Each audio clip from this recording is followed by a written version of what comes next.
जय हिंद, वंदे मातरम। Welcome back to another session of concept C G. और आज हम बात करने जा रहे हैं फंडामेंटल ऑफ ज्योमेट्री में लाइन एंड एंगल्स की कुछ और एक्सरसाइज प्रॉब्लम्स को लेकर, जो हमने लिए हैं एनसीईआरटी मैथमेटिक्स क्लास 7 के चैप्टर नंबर 5 से। तो चलिए शुरुआत करते हैं एक्सरसाइज 5.2 के क्वेश्चन नंबर 1 से। यहाँ हमें एक फिगर दिया गया है और हमसे कहा गया है कि जो 3 स्टेटमेंट हैं यहाँ कौन सी प्रॉपर्टी फॉलो हो रही है। तो चलिए वन बाई वन देखते हैं। शुरुआत करें पहले वाले पार्ट से। तो यहाँ हमें गिवन है कि if A and B are parallel, ये ए और बी दो लाइन है, ये पैरेलल हैं, then angle 1 is equal to angle 5। ये किस प्रॉपर्टी से एक दूसरे के इक्वल हैं? और जैसा कि हम जानते हैं यहाँ एंगल 1 और एंगल 5 एक दूसरे के करस्पॉन्डिंग एंगल्स हैं। तो since angle 1 is a corresponding angle to the angle 5, that's why these angles are equal. Next बात करें, दूसरे पार्ट में हमें दिया है कि angle 4 is equal to angle 6। देखिए ये एंगल 4 एंड एंगल 6 आर यहाँ पर अल्टरनेट एंगल्स बना रहे हैं। So angle 4 and angle 6 are alternate angles, and if angle 4 or angle 6 means if alternate angles are equal, it means these lines are parallel। बात करें आखिरी वाले पार्ट की, यहाँ हमें angle 4 plus angle 5 is equal to 180 degree दिया है, यानी कि एंगल 4 और एंगल 5, ये जो एंगल 4 और एंगल 5 है ये ट्रांसवर्सल लाइन के एक ही तरफ आने वाले इंटीरियर एंगल्स हैं। तो इन्हें हम कहेंगे interior angles on the same side of transversal line is supplementary. Supplementary means उनका समीशन 180 डिग्री होगा। So again interior angles on the same side of transversal lines are supplementary, it means line A and B are parallel. चलिए बात करते हैं question number 2 की। In the adjoining figure identify, ये जो figure हमें given है और हमसे आइडेंटिफाई करने के लिए कहा गया है the pair of corresponding angles. इसमें हमें निकालने हैं पेयर ऑफ करस्पॉन्डिंग एंगल्स। तो करस्पॉन्डिंग एंगल के लिए हम देखेंगे एंगल 1 के करस्पॉन्डिंग है angle 5, angle 1 and angle 5 are corresponding. Angle 2 and angle 6, angle 2 and angle 6 ये करस्पॉन्डिंग है। Angle 3 and angle 7, angle 3 is corresponding with angle 7, और angle 4 is corresponding to angle 8, angle 4 is corresponding to angle 8। तो ये हमारे corresponding angle pair. Next part हमसे कह रहा है the pair of alternate interior angles. यहाँ हमें निकालने हैं अल्टरनेट इंटीरियर एंगल्स। देखिए इंटीरियर एंगल्स हमारे पास ये 4 हैं और इसमें भी अल्टरनेट एंगल्स जब हमें निकालने होंगे 3 के साथ आएगा 5 और 2 के साथ आएगा 8। तो हम लिखेंगे angle 2 and angle 8, angle 3 and angle 5। तो ये हमारे हो गए alternate interior angles. Next part कह रहा है the pair of interior angles on the same side of the transversal line. ऐसे इंटीरियर एंगल्स हमें निकालने जो कि ट्रांसवर्सल लाइन के एक ही तरफ है। तो यहां से हमें मिल रहा है 2 and 5, 3 and 8, 2 and 5, 3 and 8। Next part हमसे कह रहा है कि द वर्टिकली अपोजिट एंगल्स। इस केस में जो हमें वर्टिकली अपोजिट एंगल निकालना होगा तो वो होंगे 1 के वर्टिकली अपोजिट एंगल हो जाएगा 3, एंगल 1 एंड एंगल 3 ये वर्टिकली अपोजिट है। देन एंगल 2 एंड एंगल 4 ये वर्टिकली अपोजिट हो जाएंगे इस केस में। यहां बात करें तो एंगल 5 के वर्टिकली अपोजिट है एंगल 7, ठीक इसी तरह एंगल 6 के वर्टिकली अपोजिट है एंगल 8। और इस तरह हो गए हमारे पास ये 4 vertically opposite angle pairs. Next है क्वेश्चन नंबर 3 जो कह रहा है कि in the adjoining figure P is parallel to Q, find the unknown angles. यहाँ हमें ये जो A, B, C, D, E और F है इन्हें आइडेंटिफाई करना है, निकालना है, जबकि गिवन है ये एक एंगल। तो चलिए शुरुआत करते हैं। जैसा कि हम जानते हैं 125 ये जो एंगल है और ये वर्टिकली अपोजिट है तो ये भी हो जाएगा 125। अब आप कहेंगे सर ये निकालना तो नहीं है, देखिए इसका क्या यूज होने वाला है। अब हम देखें तो 125 और ये जो है E, ये एक लीनियर पेयर बना रहे हैं। अगर लाइन पी पर आप देखें, so 125 plus E will be equal to 180 degree, और यहां से जब हम ई की वैल्यू निकालेंगे तो ये आएगी 180 डिग्री माइनस 125, और यहां से ई निकल के आएगा 55 डिग्री। तो ये हमने निकाल लिया ई, दैट इज 55 डिग्री। और जैसा कि हम जानते हैं ई के वर्टिकली अपोजिट है एफ, तो E and F are equal, E and F are equal, so we will say it is also 55 degree. ये इक्वल क्यों है? ये इक्वल इसलिए है क्योंकि E and F are vertically opposite. चलिए, जब हमारे पास ई और एफ की वैल्यू भी आ जाती है तो अब बड़ा आसान है ए बी सी और डी की वैल्यू को निकालना, क्योंकि हम जानते हैं A is corresponding to E, A is corresponding to E, so हम लिखेंगे A is equal to E is equal to, और ई की वैल्यू यहाँ आ जाएगी 55।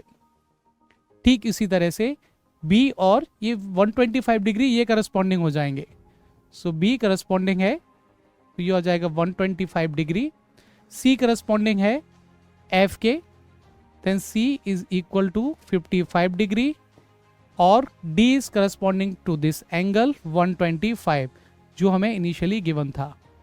इस तरह हमने निकाल ली है value A B C D E और एफ की, और हमें इस क्वेश्चन में निकालने थे अननोन एंगल्स, मींस ये जितने भी नेम दिए गए थे वो।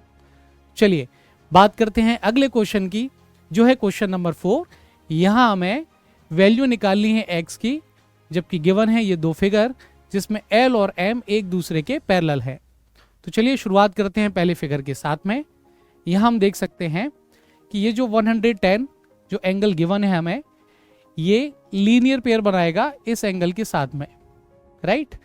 अगर मैं ऐसे निकालना चाहूं, इसको नाम देता हूं सपोज y, तो मैं लिखूंगा y plus 110 is equal to 180 degree, क्योंकि लीनियर पेयर बना रहा है। तो यहां से y की वैल्यू निकल के आने वाली है 180 डिग्री माइनस 110, और y की वैल्यू निकलती है 70 डिग्री। यह है 70 डिग्री। और जैसा कि हम जानते हैं ये जो x और y है ये करस्पॉन्डिंग एंगल्स है, तो हम कह सकते हैं x will be equal to y since these are corresponding angle, so x की वैल्यू भी वही होगी जो y की वैल्यू। तो यहां से हम निकाल सकते हैं x is equal to 70 degree. देखिए इसे निकालने का एक और तरीका था कि जैसे मैंने y को यहाँ लिया है, आप y को यहाँ भी ले सकते थे, और हम जानते हैं कि फिर यहाँ जो y आता और ये जो x आता ये हो जाते एक दूसरे के अल्टरनेट एंगल्स आर इक्वल। तो उस केस में भी यहाँ जो y की वैल्यू आती वो 70 आती, और x की वैल्यू y इक्वल टू 70 हम रख सकते थे। चलिए अगला जो फिगर हमें यहाँ गिवन है, यहाँ हमें निकालनी है x की वैल्यू। ये क्वेश्चन थोड़ा सा ट्रिकी हो सकता है, क्योंकि यहाँ हमें एक पेयर तो ये दिखाई दे रहा है पैरेलल लाइन का, और दूसरा पेयर है ये, और यहाँ एंगल भी हमें दे रखा है 180 डिग्री। ये एक्चुअली हमें कंफ्यूज करने के लिए दिया है। क्यों? देखिए समझते हैं। हमसे कहा गया है कि L and M are parallel, हम सिर्फ इन दो लाइन को ही पैरेलल मानेंगे। ये जो दो लाइन हमें गिवन है, हमें इनसे कोई मतलब नहीं है, हो सकता है ये पैरेलल हो सकता है ना हो। तो चूंकि एल और एम को हमने पैरेलल माना है, इन दोनों लाइन को जो कट करती हुई लाइन जाती है ये हो जाएगी ट्रांसवर्सल लाइन। ये लाइन है ट्रांसवर्सल लाइन। तो अब हम जो भी प्रॉपर्टी लगाएंगे वो इन दो लाइनों और इस लाइन के साथ में लगाने वाले हैं। ये जो लाइन गिवन है, इसके जो एंगल गिवन है, इसका कोई यूज नहीं है। तो चलिए यह हम प्रॉपर्टी लगाएं तो देख सकते हैं कि अब तक हमने पैरेलल लाइन कुछ ऐसी देखी थी और ट्रांसवर्सल लाइन जाती थी कुछ इस तरह, और इन्हें हम कहते थे करस्पॉन्डिंग एंगल्स। लेकिन यहां हम देखेंगे कि लाइंस को थोड़ा सा इस तरह की वजह वर्टिकल कर दिया है, हॉरिजॉन्टल की जगह वर्टिकल बना दिया है। तो इस केस में भी ये जो 100 है और ये जो x है वो एक्चुअल में करस्पॉन्डिंग एंगल है। तो यहाँ में सिंपली एक लाइन लिखनी होगी, since this angle 100 and x are corresponding, so x is equal to 100 degree, और ये हो जाएगा आंसर इस x के लिए। नेक्स्ट है हमारा क्वेश्चन नंबर 5। यहाँ हमसे कहा गया है in the given figure the arm of two angles are parallel. यहाँ देखिए ये जो एंगल है और इसकी जो आर्म है ये एक दूसरे के पैरेलल है, मीन्स ये आर्म पैरेलल है इसके और ये आर्म पैरेलल है इसके। तो चलिए यहाँ अगर हम इन्हीं आर्म्स को थोड़ा सा एक्सटेंड करके देखना चाहें तो देखते हैं हमें क्या मिलने वाला है। तो जैसा कि हम देख सकते हैं यहाँ से अगर मैं एक लाइन बनाता हूँ कुछ इस तरह से, और यहीं से एक और लाइन लेता हूँ, यहाँ एक और लाइन अगर मैं ड्रॉ करूँ इस लाइन को एक्सटेंड करने की तरह मैं BC और EF को भी एक्सटेंड कर रहा हूँ। इट मीन्स अगर मैं एक लाइन यहां से बनाता हूं कुछ इस तरह से और यहीं से एक और लाइन लेता हूं यहां तक, तो अब आप देख सकते हैं यहां ये जो दो लाइनें हैं वो हैं पैरेलल और ये दो लाइन भी हैं पैरेलल। अब चूंकि मुझे कहा गया है कि angle ABC is equal to 70 degree, angle ABC is equal to 70 degree, तो अगर मैं इस पैरेलल लाइन को और इस पैरेलल लाइन को कंसीडर करता हूं, इसे और इसे, तो मैं देख सकता हूं ये जो BC लाइन है ये हो जाएगी ट्रांसवर्सल लाइन, और इस तरह ये जो एंगल G है ये हो जाएगा इसके करस्पॉन्डिंग एंगल। तो इट मीन्स मैं यहां से कह सकता हूं angle DGC, angle DGC is equal to 70 degree, angle DGC is equal to 70 degree. ठीक इसी तरह जब मैं निकालूंगा एंगल DEF, एंगल DEF, तो फिर से यहां हम एक प्रॉपर्टी लगा के देख सकते हैं।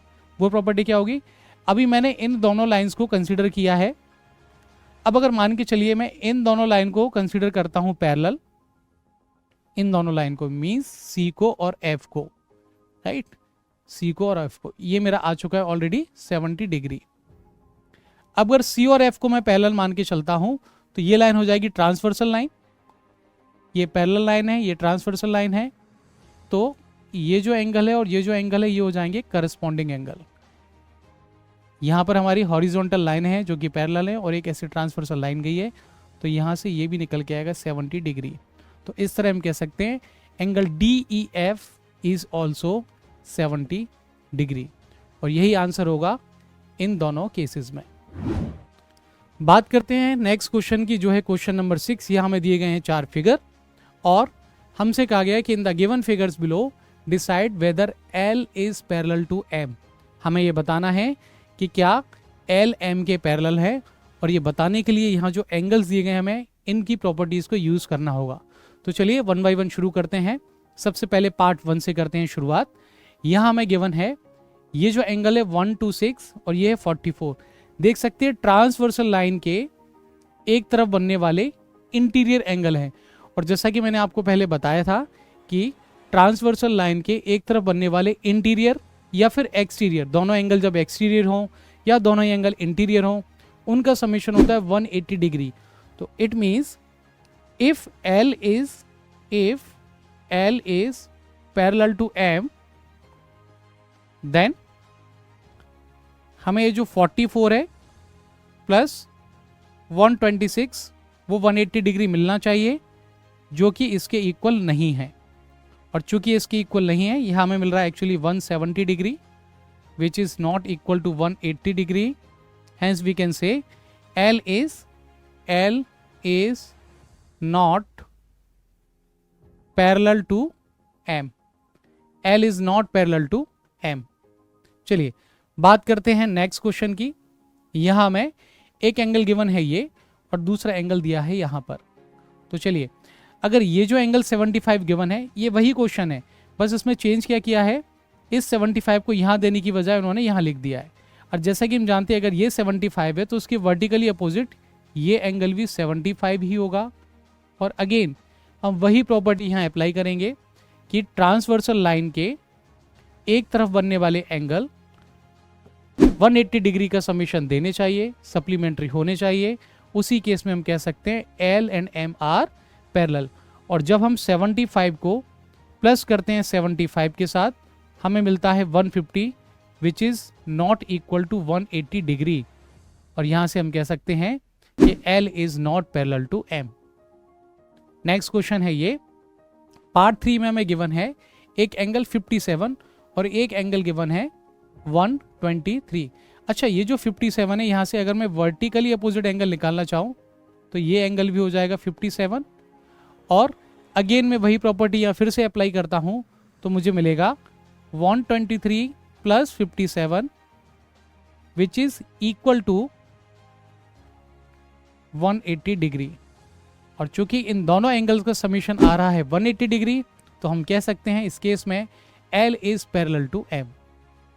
बात करते हैं आखिरी पार्ट की इस क्वेश्चन के, तो फिर से यहाँ में गिवन है ये है 72, और अगर ये 72 है तो इसे मैं मान लेता हूँ सपोज x।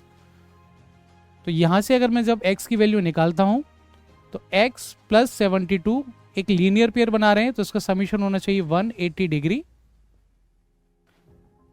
और यहां से x निकल के आएगा 180 degree minus 72 which is equal to 108। देखिए, चाहे तो हम क्वेश्चन को वैसे ही कर सकते हैं जैसे हमने 3 क्वेश्चन और किए हैं। ये 72 है, आप इसको भी 72 ले लें और फिर से वही प्रॉपर्टी लगा दें। इन दोनों को सम करके देखें क्या हमें 180 डिग्री मिल रहा है, और यहाँ से हमें 180 डिग्री नहीं मिलता है, तो हम कह देंगे कि ये दोनों पैरेलल नहीं है। लेकिन इसी को करने का एक और तरीका जो हो सकता है, मैं आपके सामने वो रख रहा हूँ। यहाँ से हमें x की वैल्यू मिल रही है 108, और यहाँ से जो हम प्रॉपर्टी लगाते हैं अल्टरनेट एंगल्स की, alternate angles are always equal. यहाँ चूंकि ये दोनों इक्वल नहीं है, तो यहाँ से भी प्रूफ होता है कि L M के पैरेलल नहीं है। तो कुछ और भी अल्टरनेट्स हो सकते हैं इन क्वेश्चंस को सॉल्व करने के, लेकिन जो सबसे ईजीएस्ट तरीके हैं वो मैंने आपके साथ डिस्कस किए हैं इन तीनों क्वेश्चंस के साथ में। चौथी अप्रोच एक डिफरेंट अप्रोच थी। मैं आपको एग्जाम में सजेस्ट करूंगा कि आप हमेशा पहले वर्टिकली एंगल्स को निकालिए। वर्टिकल एंगल निकालने के बाद में आप प्रॉपर्टी लगा दीजिए कि interior angles on the same side of transversal line are supplementary. It means अगर उन दोनों का समीशन 180 डिग्री आपको देता है तो वो दोनों लाइनें पैरेलल कही जाएंगी, अदरवाइज वो लाइन पैरेलल नहीं है। आई होप आपको ये सभी मेथड्स पसंद आए होंगे। अगर लेक्चर पसंद आया इसे लाइक करें, चैनल को सब्सक्राइब करें। जय हिंद।